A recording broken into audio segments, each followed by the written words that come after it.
तो ये meaning of economics तो हमने कल पढ़ लिया था। इसके अलावा हमने क्या पढ़ा था? The meaning of scarcity, the meaning of alternative uses. Why do two basic characteristics of resources यहाँ पे लिखे हुए हैं, है ना। रिसोर्सेज कोई भी हो, किसी भी कंट्री में हो, लेकिन उनके बेसिक कैरेक्टरिस्टिक्स फिक्स होते हैं। Two basic characteristics of resources are that resources always have a scarcity. Scarcity means the supply is less than its availability. And the second basic feature is that every resource have alternative uses. कोई भी resource ऐसा नहीं होता जिसका एक single use हो. Every resource have the alternative uses. ठीक है, तो ये भी हमने कल पढ़ा था. इसके बाद में चॉइस. चॉइस क्यों अराइज होती है, उसके लिए दो पॉइंट्स हमने पढ़े थे. That is choice arises because the resources are scarce and they have alternative uses, है ना.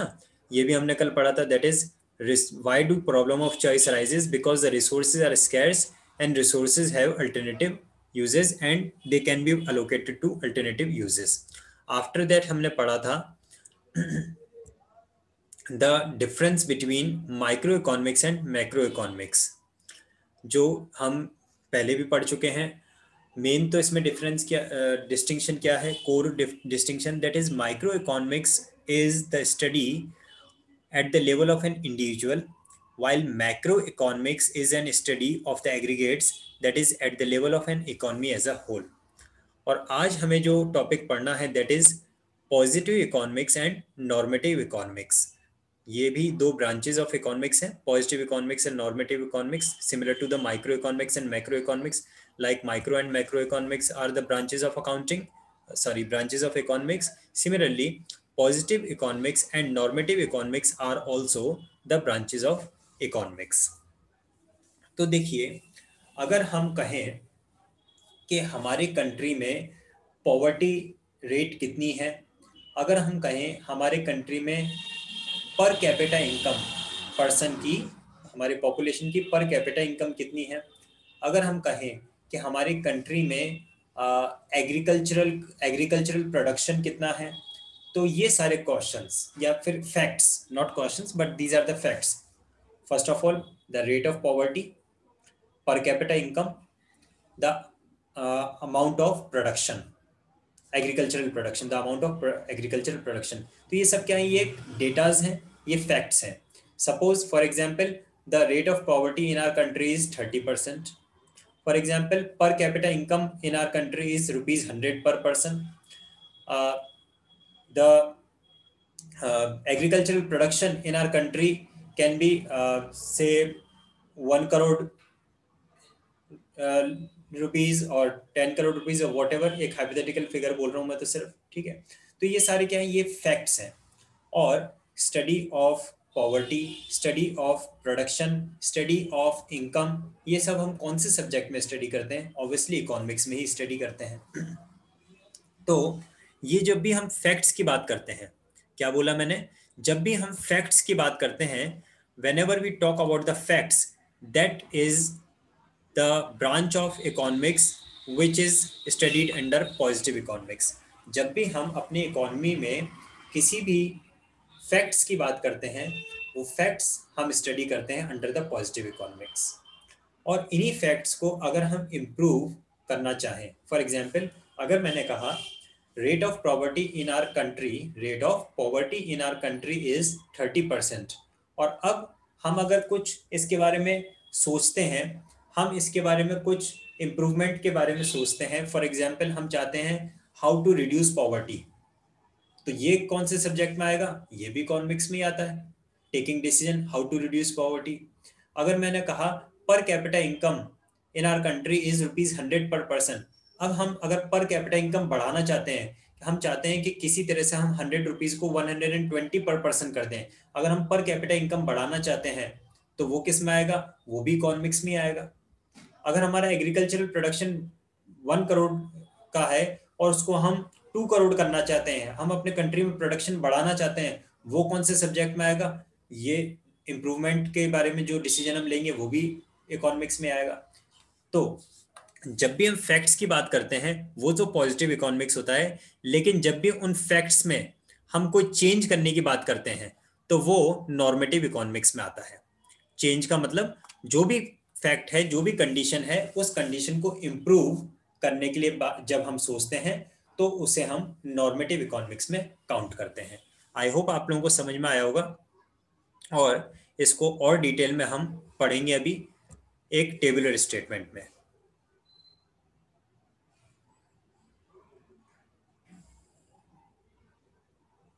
जी, ये आपके सामने स्क्रीन पे विजिबल है। देखिए, फर्स्ट पॉइंट पॉजिटिव इकोनॉमिक्स के लिए क्या लिखा है। Positive economics deals with economic issues.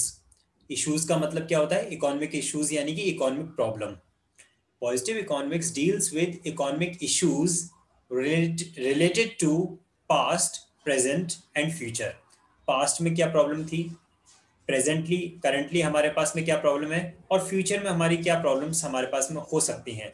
जब भी इससे हम डील करते हैं तो वो पॉजिटिव इकोनॉमिक्स है। और उसी के सामने आप देखिए कि नॉर्मेटिव इकोनॉमिक्स के लिए क्या लिखा है।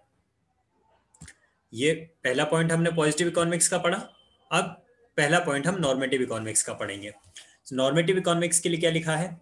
Normative economics deals with opinions of the economists related to economic issues और इकोनॉमिक प्रॉब्लम्स।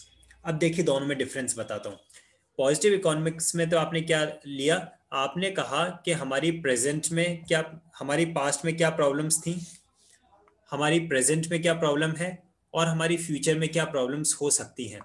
जब हम उन प्रॉब्लम्स का फैक्ट बता रहे थे, एग्जैक्ट क्या सिचुएशन है, क्या प्रॉब्लम, वो तो पॉजिटिव इकोनॉमिक्स था।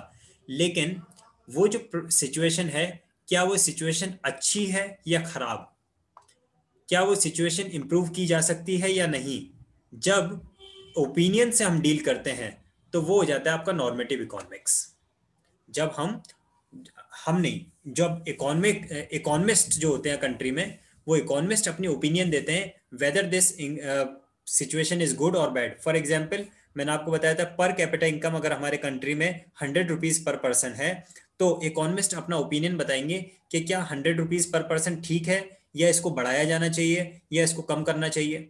अगर हम कहते हैं the rate of poverty in our country is 30%, तो इकोनॉमिस्ट अपना ओपिनियन देंगे, अपने डिसीजंस, अपने सजेशंस देंगे, how to improve poverty, how to improve poverty, how to increase productivity and employment in the country.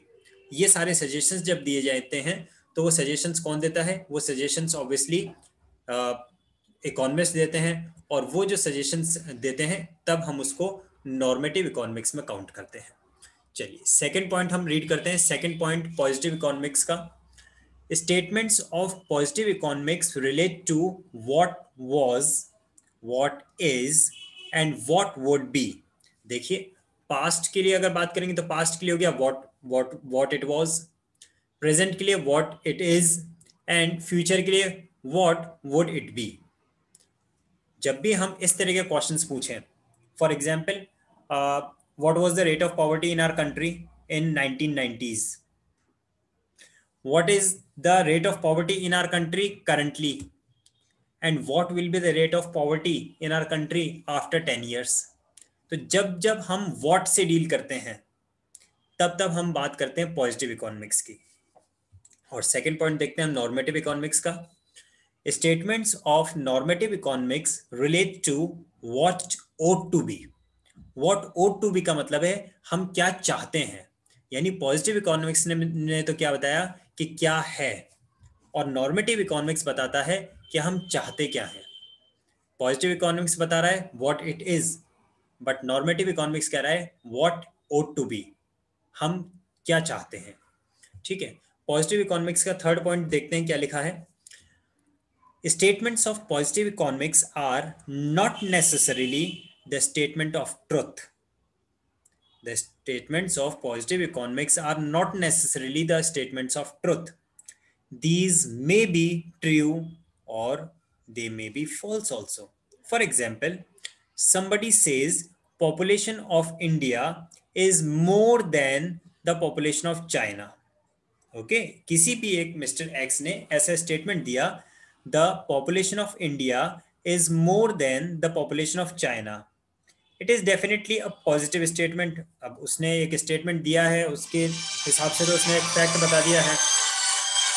Just hold on students, just wait. Pradeep class में हूँ, Pradeep class में हूँ, कुछ इंपॉर्टेंट तो नहीं है? ठीक है, मैं फ्री होके कॉल करूंगा. ठीक है,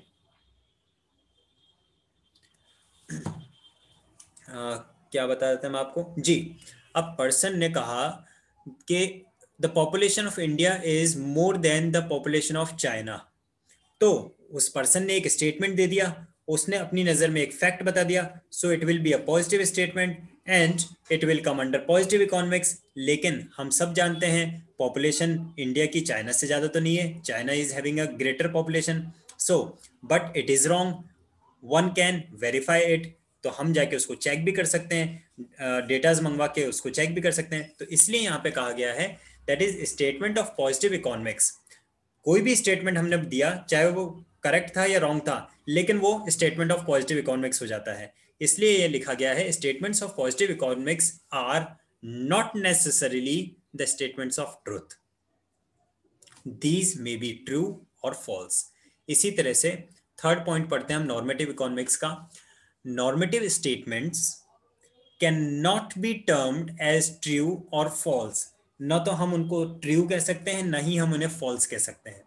जैसे पॉजिटिव इकोनॉमिक्स के जो स्टेटमेंट है वो या तो ट्रू होंगे या फॉल्स होंगे. फॉर एग्जाम्पल, अगर हम कहते हैं the population of India is more than China, तो ये हो जाएगा false statement. If you will say the population of China is more than India, तो ये हो जाएगा ट्रू स्टेटमेंट. लेकिन नॉर्मेटिव स्टेटमेंट्स जो होते हैं, नॉर्मेटिव इकोनॉमिक्स में जो जजमेंट्स होते हैं, डिसीजंस होते हैं, वो ना तो ट्रू होते हैं ना फॉल्स होते हैं. वो सिर्फ ओपिनियंस होते हैं, वो सजेशंस होते हैं. ठीक है, देखिए क्या लिखा है. Normative statements can not be termed as true और false. These statements involve opinions only. और ओपिनियन का मीनिंग तो आप सब समझते ही होंगे शायद, है ना. ओपिनियन मतलब suggestion. For example, somebody says that old age pension should be stopped. It is just an opinion.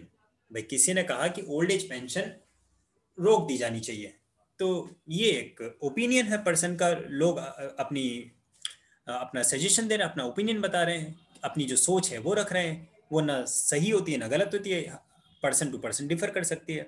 और एक एग्जाम्पल ले लेते हैं. सपोज अगर मैं कहूँ इंडिया में से रिजर्वेशन खत्म हो जाना चाहिए, तो ना ये ट्रू है ना फॉल्स है, ये तो बस मेरा ओपिनियन है. कुणाल सिंगल ने एक ओपिनियन दिया है अपना. So this kind of statements fall under normative economics. Okay, मैं किसी पॉलिटिकल पार्टी को या कुछ फेवर या क्रिटिसाइज किसी को नहीं कर रहा, मैं तो सिर्फ आपको एग्जांपल देके समझाने की कोशिश कर रहा हूँ. I am neither I am in favour of reservation nor I am against the reservation. Okay, so don't take me wrong. Let us study point number 4 in the positive economics. Facts and figures are variable for truth. तो सीधी सी बात है, मैं शुरू से बोल रहा हूँ positive economics में हम बात करते हैं फैक्ट्स की, हम बात करते हैं डेटाज की, हम बात करते हैं फिगर्स की. So facts and figures are variable for truth, sorry verifiable for truth. Verifiable means जो भी डेटा हमने प्रेजेंट किया है, जो भी फैक्ट्स हमने दिए हैं, उन्हें हम वेरीफाई कर सकते हैं, कहीं पे भी जाके चेक कर सकते हैं. वेरीफाई यानी कि हम उन्हें चेक कर सकते हैं. और नॉर्मेटिव इकोनॉमिक्स में अगर बात करें तो क्या लिखा है पॉइंट नंबर 4 नॉर्मेटिव इकोनॉमिक्स में, देखिए पढ़ते हैं. Normative statements are not verifiable at all. भाई किसी पर्सन ने अपना ओपिनियन दिया, किसी पर्सन ने अपना सजेशन दिया, तो सजेशन को कहाँ किसके पास वेरीफाई करोगे, वो तो पर्सन टू पर्सन वैसे ही डिफर करता है. So they can not be verified. Positive statements can be verified because it contains facts, datas, and figures, so they can be verifiable. But normative economics contains opinions, suggestions, and decisions, so they can never be verified. ठीक है, तो ये 4 points हमने पढ़े. आगे बढ़ते हैं. I hope आप लोगों को अच्छे से समझ में आ रहा होगा, डिफिकल्ट नहीं लग रहा होगा. लास्ट हमारे पास में पॉइंट नंबर 5 है पॉजिटिव इकोनॉमिक्स और नॉर्मेटिव इकोनॉमिक्स के बारे में. तो सबसे पहले देखते हैं 5th पॉइंट पॉजिटिव इकोनॉमिक्स के लिए क्या लिखा गया है। ये क्या हुआ, देखिए 5th पॉइंट पॉजिटिव इकोनॉमिक्स के लिए लिखा है positive economics does not involve value judgement, क्योंकि जजमेंट तो किस में आता है, जजमेंट तो नॉर्मेटिव इकोनॉमिक्स में आता है। तो पॉजिटिव इकोनॉमिक्स के लिए हम क्या कहेंगे, positive economics relates to the facts and datas, while normative economics involves value judgment and opinions. Opinions and judgment of whom? Opinion and judgment of the economists. ठीक है, जैसे साइंस के फील्ड में साइंटिस्ट डिसीजन लेते हैं, invention करते हैं, वैसे ही कॉमर्स की फील्ड में जो इकोनॉमिस्ट होते हैं वो अपने डिसीजन देते हैं। क्या लिखा नॉर्मेटिव इकोनॉमिक्स के लिए, point number 5, normative economics involves value judgements. चलिए आगे बढ़ते हैं, देखते हैं कुछ और पॉइंट्स अगर इसमें हो तो। यहाँ पे ये पॉइंट का ये हमारा कंप्लीट हो गया, the difference between positive economics and normative economics. तो अभी तक मैंने आपको टोटल 4 ब्रांचेस ऑफ इकोनॉमिक्स पढ़ा दिए, micro economics, macro economics, positive economics and normative economics. एक समरी फॉर्म में मैं आपको बता देता हूँ, whenever we talk about individuals, whenever the study is at the level of an individual, it is known as microeconomics. Whenever the study is at the level of the economy as a whole, it is known as macroeconomics. Whenever we present facts, datas and figures, it relates to the positive economics. And whenever we give value judgments, whenever we give opinions and suggestions, it falls under normative economics. I hope clearly समझ में आया है। ठीक है, अब देखिए आपकी screen पे एक नया टॉपिक लिखा हुआ है, व्हाट इज एन इकोनॉमी। बड़ा सिंपल सा वर्ड है, छोटा सा इकोनॉमी, लेकिन थोड़ा सा यू कैन से कंफ्यूजिंग है। हम समझते तो सब हैं इकोनॉमी का सॉरी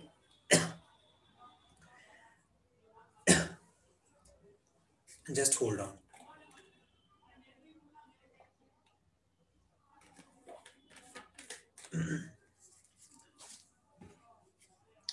इकोनॉमी का मीनिंग हम समझते सब हैं, लेकिन कभी कभी डिफाइन करना उस टर्म को मुश्किल हो जाता है। तो आप चाहें तो लिख सकते हैं,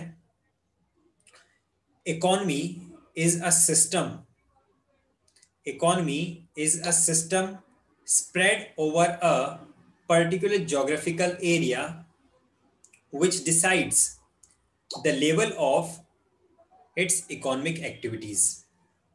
जो मैंने बोला है उसको लिख लीजिए। क्या बोला मैंने, मैं अभी आपको एक्सप्लेन भी करूंगा, जो मैं बोल रहा हूं वो आपको एक्सप्लेन भी करूंगा, आपको ये रटना नहीं पड़ेगा, पर एक बार लिख लीजिए। मैंने इकोनॉमी की डेफिनेशन क्या बताई, economy is a system spread over a particular geographical area। Economy is a system spread over a particular geographical area which decides the nature and level, which decides the nature and level of diverse economic activities। ठीक है, अब जो मैंने आपको definition लिखवाई है, इसी definition को मैं आपको एक्सप्लेन करता हूं, लेकिन एक्सप्लेन करने से पहले मैं आपसे एक क्वेश्चन पूछूंगा। My question is, don't worry MCQ है, ऑब्जेक्टिव क्वेश्चन है। My question is what kind, और आंसर जरूर देना है ना, माइक इनेबल करके रेडी रहिए, आप लोग आंसर नहीं देते हो कभी भी, आंसर जरूर चाहिए मुझे। My question is what kind of economy does India have. Option number A developing economy, option number B underdeveloped economy, option number C developed economy। I repeat, what kind of economy does India have? Option number A developing economy, option number B underdeveloped economy, option number C developed economy। जल्दी से answer बताइए मुझे। Sir developing economy. Point number A developing economy. अब दूसरा question arise होता है, how does the level of an economy is decided. आप कौन से कंट्री को या कौन सी इकोनॉमी को अंडर डेवलप्ड कहते हैं, कौन सी इकोनॉमी को डेवलपिंग कहते हैं, और कौन सी कंट्री को आप डेवलप्ड इकोनॉमी में काउंट करते हैं। तो उसके लिए हमें 4 इकोनॉमिक एक्टिविटीज को याद करना पड़ेगा, समझना पड़ेगा। 4 इकोनॉमिक एक्टिविटीज, ठीक है, मैं यहाँ पे लिख रहा हूँ, आप चाहें तो उसको नोट डाउन कर सकते हैं। 4 इकोनॉमिक एक्टिविटीज हमें ध्यान होनी चाहिए। सबसे पहला है production, second is consumption,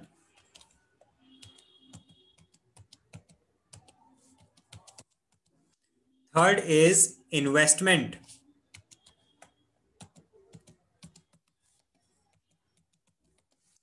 fourth is exchange,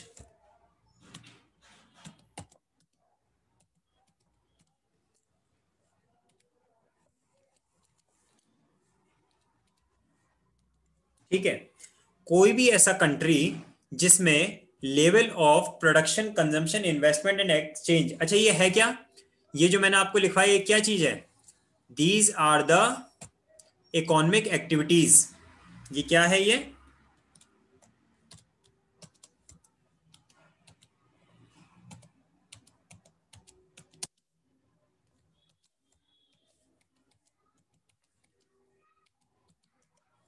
these are the economic activities. तो कोई भी ऐसा country where the level of these economic activities, जिस भी किसी कंट्री में production, consumption, investment and exchange, ये चारों इकोनॉमिक एक्टिविटीज का लेवल बहुत हाई होता है, उस कंट्री को हम कहते हैं डेवलप्ड इकोनॉमी। कोई भी ऐसा कंट्री जहां पे level and size of production, consumption, investment and exchange बहुत कम होता है, बहुत कम प्रोडक्शन, ज्यादा कंजम्पशन भी नहीं है, क्यों, क्योंकि लोगों के पास ज्यादा इनकम नहीं है, कोई प्रोड्यूसर के पास इन्वेस्टमेंट करने के लिए पैसा नहीं है, और exchange of goods and services भी ज्यादा अगर नहीं है। कोई भी ऐसा कंट्री जहां पे level of production, consumption, investment and exchange बहुत कम होता है, that economy is known as underdeveloped economy. And the economy or the country where the level and size of economic activities is increasing, that kind of economy is known as developing economy. तो यानी कि economy क्या है, economy एक system है। कैसा system है, एक ऐसा सिस्टम है जो डिसाइड करता है level and size of these economic activities. तो वही डेफिनेशन मैंने आपको लिखवाई है, अगर आपने लिखी है तो आप उसको पढ़िए, और अगर नहीं लिखी है तो वापस से मैं बोल रहा हूं लिखिए। क्या बोला मैंने, economy is a system spread over a particular geographical area, economy is a system spread over a particular geographical area which decides the nature and level of various economic activities, which decides the nature and level of various economic activities। और वो economic activities क्या है वो आपके सामने लिखी हुई है, ठीक है। तो ये होता है मीनिंग ऑफ इकोनॉमी। अब देखिए यहाँ पे काफी सारा डिटेल लिखा हुआ है, लेकिन इतना सारा जरूरत नहीं, मैंने आपको जो डेफिनेशन लिखवाई है वो डेफिनेशन अगर आप लिख लेंगे दैट विल बी सफिशिएंट। अब बात आती है ये जो इकोनॉमी है, ये इकोनॉमी भी अलग अलग तरह से क्लासिफाई की जा सकती है। एक तो मैंने आपको बता दिया डेवलप्ड इकोनॉमी, डेवलपिंग इकोनॉमी, इस तरह का, ठीक है। एक अब हमारे पास में होता है simple economy versus complex economy. Simple economy versus complex economy का भी एक डिस्टिंक्शन हमारे पास में है। तो देखें जरा कि क्या होता है distinction between simple economy and complex economy. First point for the simple economy, income level of the people is low. Simple economy में लोगों का जो इनकम लेवल है वो कम होगा। इन the complex economy income level of the people will be high. Let us see the second point in the simple economy. Wants are multiple but not so enormous. Wants are multiple but not so enormous. और complex economy में अगर हम second point देखें तो क्या है, wants are multiple as well as enormous.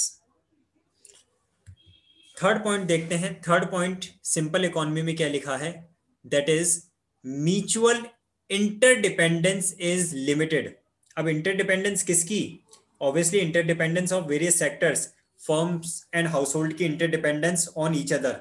So mutual interdependence is limited. कहां पे? सिंपल इकोनॉमी अगर है तो म्यूचुअल इंटरडिपेंडेंस, एक दूसरे के ऊपर डिपेंड होना, निर्भर होना, वो बहुत लिमिटेड होता है। जबकि अगर हम बात करें कॉम्प्लेक्स इकोनॉमी में, so the mutual interdependence is very high. ठीक है, the mutual independence is very high. फिर आता है आपके पास में पॉइंट नंबर 4 सिंपल इकोनॉमी में, degree of exchange is moderate. मैंने वैसे भी आपको यहाँ पे लिख ही दिया है, production, consumption, investment and exchange. तो जहाँ पे एक्सचेंज बहुत कम होता है तो वो सिंपल इकोनॉमी, या फिर उसको हम अंडर डेवलप्ड भी कह सकते हैं। So the degree of exchange is moderate और limited, while in the complex economy degree of exchange is very high. ठीक है, कोई कंफ्यूजन, कोई डाउट किसी के माइंड में? No sir. अच्छा, पॉइंट नंबर 2 बताइए जरा। want are multiple but not so enormous. What does enormous mean? Sir large, more. Okay, that is absolutely correct. Good. चलिए आगे बढ़ते हैं।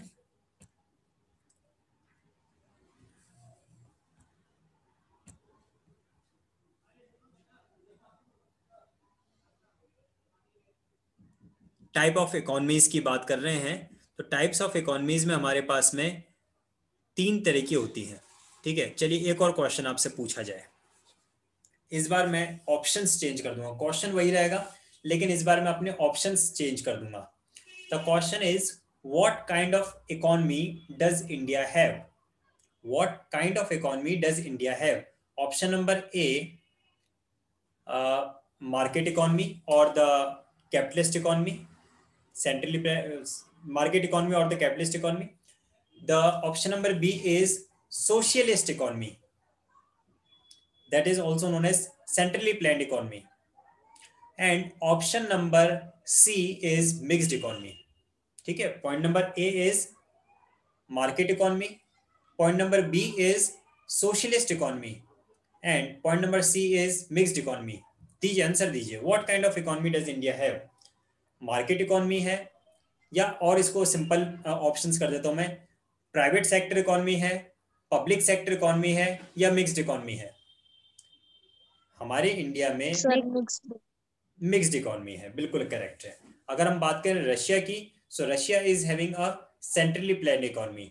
If we will talk about USA, USA is having a private economy or the market economy, but India do have the private sector also working in our country, जैसे कि Reliance India limited हो गया, टाटा हो गया, ये सब प्राइवेट सेक्टर कंपनीज हैं।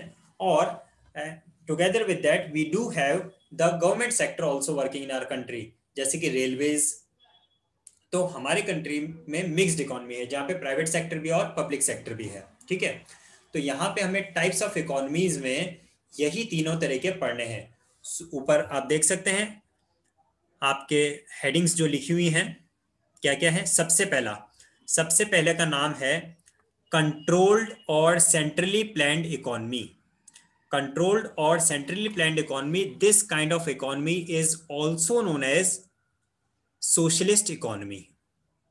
ठीक है, सेकंड देखिए आप, सेकंड हमारे पास में क्या लिखा हुआ है, the second we are having is free economy और market economy, this is also known as private economy और द कैपिटलिस्ट इकोनॉमी।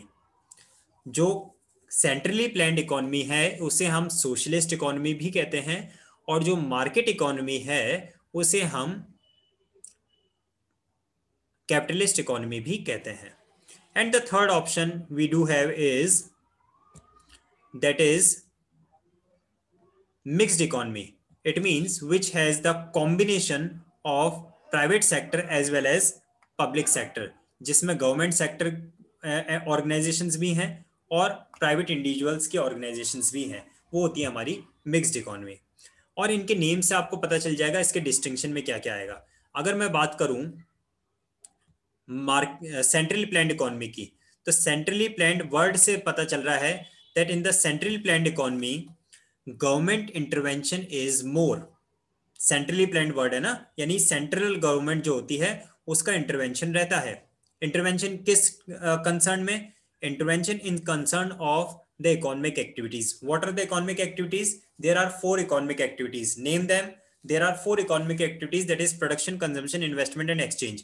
तो प्रोडक्शन में, कंजम्पशन में, इन्वेस्टमेंट में और एक्सचेंज में, प्रोडक्शन, कंजम्पशन, इन्वेस्टमेंट और एक्सचेंज में को कितना प्रोडक्शन किया जाए, कितना कंजम्पशन करना है, ये डिसीजन कौन लेता है? सेंट्रल गवर्नमेंट ये डिसीजन लेती है। लेकिन अगर हम मार्केट इकोनॉमी की बात करें, मार्केट इकोनॉमी में गवर्नमेंट का इंटरफियरेंस नहीं होता है, मार्केट इकोनॉमी में गवर्नमेंट इंटरवेंशन नहीं होता है। In the market economy the decisions are taken by the market forces. There are only 2 market forces, that is demand and supply. There are only 2 market forces, that is producer and consumer. कितना consumption करना है ये कौन decide करेगा? Consumer खुद decide करेगा। और कितना प्रोडक्शन करना है ये कौन डिसाइड करेगा? प्रोड्यूसर खुद डिसाइड करेगा। सेंट्रली प्लान्ड इकोनॉमी में कितना कंजम्पशन करना है और कितना प्रोडक्शन करना है कौन डिसाइड करता है? सेंट्रल गवर्नमेंट डिसाइड करती है। लिखा हुआ है सब बात, जो मैं बोल रहा हूं ना, ये आपकी स्क्रीन पे सब बात लिखा हुआ है। सेंट्रली प्लान्ड इकोनॉमी में आपको प्रोडक्शन कितना करना है और कंजम्पशन कितना करना है, इन्वेस्टमेंट कितना करना है और एक्सचेंज कितना करना है, ये सारे के सारे डिसीजंस कौन लेता है? All these decisions are taken by the government. लेकिन अगर मैं बात करूं मार्केट इकोनॉमी की, तो मार्केट इकोनॉमी में ये सारे के सारे डिसीजंस कौन लेता है? Market forces. That is production, consumption, investment और एक्सचेंज से रिलेटेड जितने भी प्रोडक्शन, कंजम्पशन, इन्वेस्टमेंट और एक्सचेंज से रिलेटेड जितने भी डिसीजंस हैं, all the decisions will be taken by the market forces. Who are the market forces? One is known as producer and second one is known as consumer. Producer will decide that how much he want to produce. Consumer will decide that how much he wants to consume. There is no restriction, there is no foundation. The decision will be based completely on their own wish. Producer will take the decision on the basis of profit maximization and the consumer will take the decision on the basis of self satisfaction. लेकिन mixed economy की अगर हम बात करें तो mixed economy में क्या point लिखा हुआ है? मिक्स्ड इकोनॉमी में तो मार्केट प्राइवेट सेक्टर भी और पब्लिक सेक्टर भी है। सो मिक्स्ड इकोनॉमी में जो भी डिसीजंस लिए जाएंगे, few decisions will be taken by the government and few decisions will be taken by the market forces. ठीक है, तो और सेंट्रल प्लान्ड इकोनॉमी में जितने भी डिसीजंस होते हैं वो सोशल वेलफेयर के लिए होते हैं। मार्केट इकोनॉमी में जो भी डिसीजंस होते हैं वो प्रॉफिट मैक्सिमाइजेशन के लिए होते हैं। और मिक्स्ड इकोनॉमी में there are few decisions taken for the profit maximisation and few decisions are taken for the social welfare. Clear है? और सॉवरेन, आप में से कोई सॉवरेन का मीनिंग जानता है? What does sovereign mean? Sovereign का मीनिंग होता है the person who can take its own decisions. Sovereign का मीनिंग होता है we are not bound to follow the instructions and decisions of others. Sovereign का मीनिंग है मुझे किसी की बात सुनने की जरूरत नहीं है, मैं अपने हिसाब से अपने डिसीजन ले सकता हूं। तो सेंट्रली प्लान्ड इकोनॉमी में जो कंज्यूमर है ना, he is not sovereign. He has to follow the rules and regulations. He has to follow the decisions of the government. लेकिन मार्केट इकोनॉमी में the consumer is sovereign. Consumer जो चाहेगा, जितना चाहेगा, जब चाहेगा, जिस रेट में चाहेगा परचेज करेगा। सो ही इज सॉवरेन। और अगर बात करें मिक्स्ड इकोनॉमी में तो यहाँ सॉवरेनिटी है तो सही, लेकिन कुछ एक्सटेंट तक है। कुछ डिसीजंस गवर्नमेंट ले लेती है और कुछ डिसीजंस कंज्यूमर खुद ले लेता है। कोई डाउट किसी के माइंड में? यहाँ तक कोई कंफ्यूजन हो तो पूछ सकते हैं, अदरवाइज हम आगे बढ़ते हैं। No sir.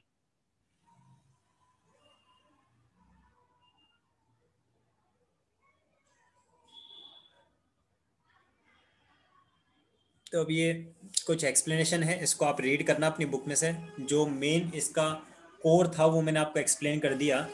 What is the main difference between the centrally planned economy, market economy and the mixed economy. बाकी ये जो एक्सप्लेनेशन लिखा हुआ है एक बार आप इसकी रीडिंग कर लेना, अगर कहीं कोई डाउट आता है, कोई क्वेरी रहता है, तो कल की क्लास में हम उसको डिस्कस कर लेंगे, है ना। अभी किसी के माइंड में कोई कन्फ्यूजन है तो पूछ सकते हैं, अदरवाइज हम अपनी क्लास ओवर कर रहे हैं।